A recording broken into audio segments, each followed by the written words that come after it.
Hello friends, कैसे हैं आप सब? बढ़िया। लास्ट क्लास में हमने स्केलर ट्रिपल प्रोडक्ट को डिफाइन किया था और कुछ प्रॉपर्टीज़ के बारे में भी हमने पढ़ा था। इस क्लास में हम स्केलर ट्रिपल प्रोडक्ट के बारे में कुछ और जानकारियाँ सीखेंगे और वेक्टर ट्रिपल प्रोडक्ट को भी डिफाइन करेंगे। ये सारे टॉपिक्स 12th के मैथमेटिक्स के साथ साथ अधिक विस्तार से बीएससी फर्स्ट ईयर के 3rd पेपर में आपको अच्छे से ये मिल जाएंगे, ठीक है, क्योंकि उसके सिलेबस में भी है। 3rd पेपर का नाम है vector analysis and geometry, BSc first year. तो चलिए स्टार्ट करते हैं। मैंने आपको बताया था कि स्केलर ट्रिपल प्रोडक्ट थोड़ा सा अपन रिवाइज कर लेते हैं, क्योंकि लास्ट क्लास में मैंने इसको डिफाइन तो वैसे कर दिया था।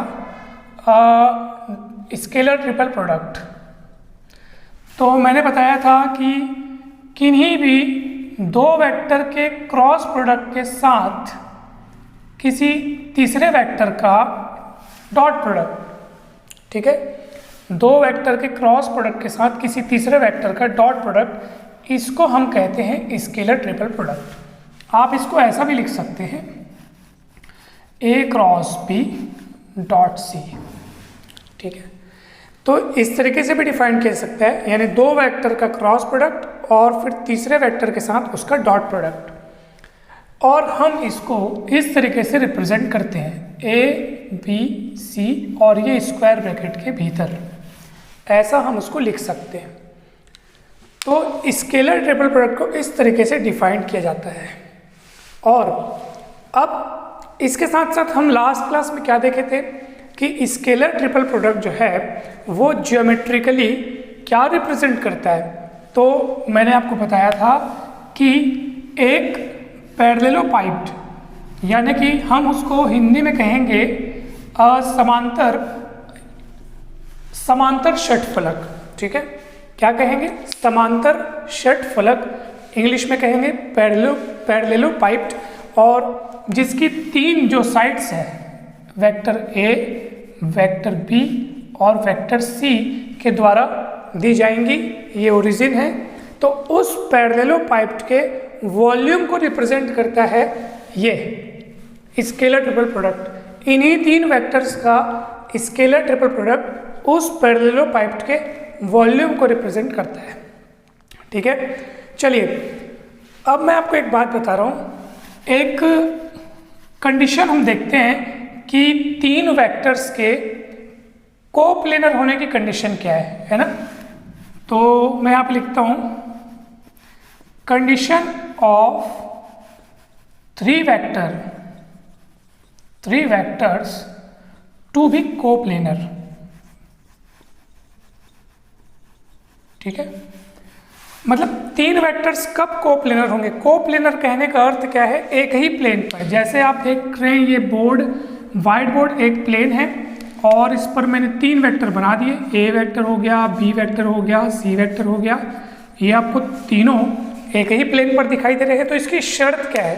तो बहुत सरल सी बात है कि अगर तीन वेक्टर्स एक ही प्लेन पर होंगे तो उन तीनों वेक्टर्स की मदद से आप ये पैरेललोपाइप तैयार नहीं कर सकते, क्योंकि पैरेललोपाइप तैयार करने के लिए आप देख रहे हैं तीनों वेक्टर्स को नॉन कोप्लेनर होना जरूरी है। क्योंकि देखिए, चलिए दो अगर प्लेनर हो भी गए, A और C जैसे एक ही प्लेन पे हैं, तो B को तो जरूर ऊपर की ओर बनना पड़ेगा, और जब B ऊपर की दिशा में बनेगा तो वो इस प्लेन पे नहीं रह पाएगा जिस प्लेन पे A और C हैं, क्योंकि 3 डायमेंशनल ज्योमेट्री है ये, एक ऐसा और एक ऐसा।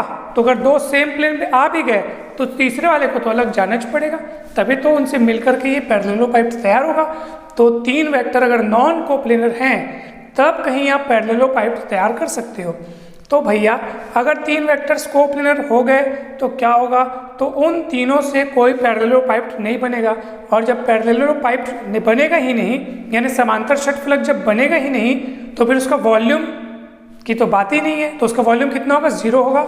इसलिए इसके वॉल्यूम का फॉर्मूला देखिए, ABC स्क्वायर ब्रैकेट में लिखते हैं, यानी इसका अर्थ यही हुआ, और वो कितना हो जाएगा? 0, ठीक है।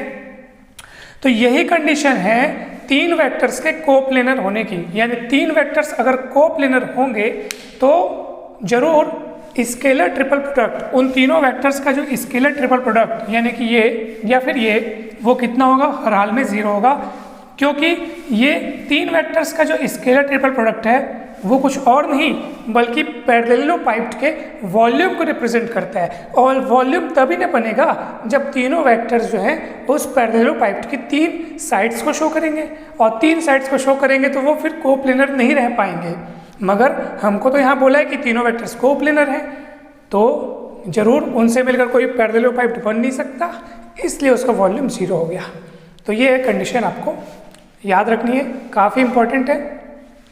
आइए अब हम देखते हैं वेक्टर ट्रिपल प्रोडक्ट। चलिए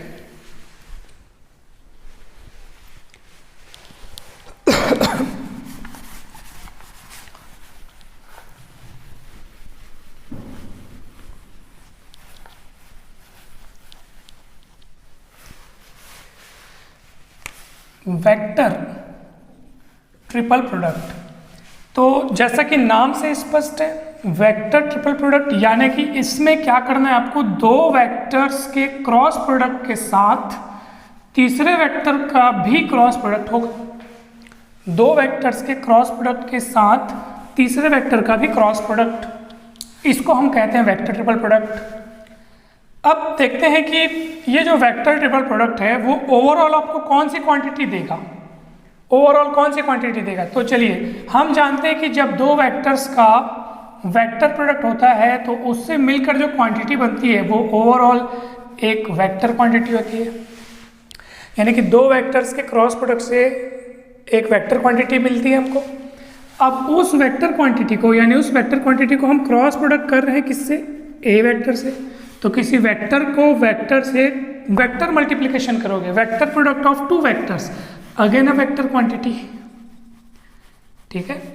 दो वेक्टर के क्रॉस मल्टीप्लिकेशन, यानी कि वेक्टर मल्टीप्लिकेशन से एक वेक्टर बना, उस वेक्टर को फिर एक वेक्टर से आप वेक्टर मल्टीप्लिकेशन कर रहे हैं तो फिर एक वेक्टर बनेगा, और इसीलिए इस पूरे को हम वेक्टर ट्रिपल प्रोडक्ट कह रहे हैं। तो स्केलर ट्रिपल प्रोडक्ट, वो पिछले वाले को स्केलर ट्रिपल प्रोडक्ट क्यों बोलते थे, वो इसलिए बोलते थे क्योंकि वहाँ पे दो वेक्टर्स के क्रॉस प्रोडक्ट के साथ तीसरे का डॉट होता था, डॉट प्रोडक्ट होता था। तो ऐसा क्या था भाई वहाँ पे, तो चलो इन दोनों का क्रॉस प्रोडक्ट हो रहा है तो चलो इससे तो हमको एक वेक्टर क्वांटिटी मिलेगा, लेकिन उस वेक्टर क्वांटिटी के साथ एक तीसरी वेक्टर क्वांटिटी का डॉट प्रोडक्ट हो रहा है। तो दो वेक्टर के डॉट प्रोडक्ट को हम स्केलर प्रोडक्ट भी तो कहते हैं। तो दो वेक्टर्स के स्केलर प्रोडक्ट से हमेशा एक स्केलर क्वांटिटी तैयार होती है, इसीलिए स्केलर ट्रिपल प्रोडक्ट इसको कहा जाता है, इसको वेक्टर ट्रिपल प्रोडक्ट कहा जाता है। अब इसका फॉर्मूला कैसे याद रखा जाए, इसका एक फॉर्मूला भी तो है, तो चलिए उसको हम याद करने का आपको सरल तरीका बताते हैं। ये ब्रैकेट के अंदर लिखा है B क्रॉस C, है ना, ये इस तरीके से। इसको याद कैसे किया जाए, तो आप देखेंगे कि यहाँ पर लिखा है A vector cross B vector cross C vector, और B और C आप ब्रैकेट के अंदर है। तो हम क्या करेंगे भैया, जो ब्रैकेट के अंदर है उनको बाहर निकालिए, जो पिंजरे में बंद है उनको आज़ाद कीजिए। तो सबसे पहले किसको आज़ाद करेंगे, जो पहले लिखे है। तो चलिए B को बाहर निकाल दीजिए। अब B को बाहर निकाले तो कौन कौन बच गया, A बच गया और C बच गया। तो उन दोनों का डॉट प्रोडक्ट लिख लो, ऐसा माइनस लगाइए। B को आज़ाद किया आपने, ब्रैकेट के बाहर निकाला, तो C को भी तो निकालिए भाई। तो C को लिखेंगे, और अब कौन कौन बच गया, C को निकालने के बाद बच गया A और B, तो A और B का डॉट प्रोडक्ट आ जाएगा यहाँ पे। इस तरीके से आपको इस फॉर्मूले को याद रखना है, बहुत ही आसान है। पहले B पिंजरे के अंदर था, यानी ब्रैकेट के अंदर था, तो B को बाहर लिखे, A और C बच गए, उनको डॉट प्रोडक्ट करके अंदर लिख दिए, माइनस का साइन लगाए। C भी अंदर था पिंजरे के, उसको बाहर लिखे, और A और B बच गए, उनको डॉट प्रोडक्ट करके लिख दिए। इस तरीके से इस फॉर्मूले को आपको तैयार करना है। एक प्रश्न है कि सर ये ब्रैकेट जो है वो इन दोनों वेक्टर्स में लगा हुआ है, तब तो ठीक है। अगर ब्रैकेट शुरू के दो वेक्टर्स में लगा हो तो क्या करेंगे, आइए उसको भी देख लेते हैं। चलिए मान लीजिए कि इस तरीके से कुछ लिखा हुआ है, A cross B cross C, ठीक है, ए क्रॉस बी क्रॉस सी। अब क्या किया जाएगा, तो आप सब ध्यान देंगे कि भाई ये फॉर्मूला आपको तब अप्लाई करना है जब ब्रैकेट बाद के दो वेक्टर्स में लिखा हो। यहाँ पे तो ऐसा है, तो हम क्या करेंगे पता है, हम पहले इसको पलट देंगे। तो आपको पता है कि जब दो वेक्टर्स हैं, मान लीजिए हमारे पास x क्रॉस y दोनों वेक्टर्स हैं, जब इनको पलटते हैं ना तो माइनस साइन आता है। वेक्टर प्रोडक्ट में दो वेक्टर्स को का जब ऑर्डर चेंज करते हैं तो माइनस साइन आता है, और डॉट प्रोडक्ट में ऐसा नहीं होता है। डॉट प्रोडक्ट में जब हम इनका ऑर्डर बदल देते हैं, क्रम बदल देते हैं, तो कोई माइनस साइन नहीं आता है, लेकिन क्रॉस प्रोडक्ट में आता है। अब आप इसको एक वेक्टर मान लीजिए, इसको एक वेक्टर मानिए, और इनका ऑर्डर जो है बदल लीजिए, तो ऑब्वियस सी बात है माइनस सामने आ जाएगा। क्रम बदले ना, इसको उस तरफ लिखे, इसको पहले लिखे। अब इसमें फिर से ब्रैकेट जो है बाद के दो वेक्टर्स में लग चुका है, तो अब आप आसानी से ये फॉर्मूला लगा सकते हैं। कैसे लगाएंगे बताइए जरा। माइनस को मैं बाहर रहने देता हूँ, जो पिंजरे में बंद है, जो ब्रैकेट के अंदर है, उसको बाहर निकाल लीजिए, और सी डॉट बी बच गए दोनों वेक्टर्स का डॉट प्रोडक्ट, माइनस बी भी तो अंदर है तो बी को लिखिए, और सी और डॉट ए बच गए, उनको इधर लिख दीजिए। ऐसा आपको करना है। अब इस माइनस से बचने के लिए, इस माइनस को हटाने के लिए चाहो तो आप माइनस के अंदर गुणा कर दीजिए, तो क्या होगा, ये उसको पहले लिखेंगे, बी लिखूंगा, सी डॉट ए लिखूंगा, और फिर माइनस करके पलट तो रहा हूँ, माइनस के कारण पलट जाएगा। माइनस अंदर गुणा होगा तो ये माइनस और ये माइनस माइनस प्लस, इस वजह से उसको पहले लिख रहे हैं, और हो जाएगा सी डॉट बी ए वेक्टर। ए क्रॉस बी क्रॉस सी की डेफिनेशन, ये फॉर्मूला आपको हमेशा याद रखना है। गलत हो गया, इधर ब्रैकेट जो है ए और बी में लगा है, सी अलग थलग खड़ा है, ठीक है। तो ये डेफिनेशन आपको ये और इस तरीके से, अगर ये इस तरीके से लिखा रहेगा तो ये फॉर्मूला लगेगा, ऐसा लिखा रहेगा तो ये फॉर्मूला लगेगा। आपको समझ में आया होगा, पक्का अच्छे से आया होगा। कहीं भी डाउट हो तो बिंदास पूछ लीजिए, और वीडियो अच्छा लगा हो तो ज़रूर लाइक करेंगे, चैनल को सब्सक्राइब करेंगे, और कोई भी टॉपिक में अगर आपको कुछ क्वेश्चंस पूछने हो तो ज़रूर कमेंट सेक्शन में आप पूछ सकते हैं, ठीक है। Thank you very much.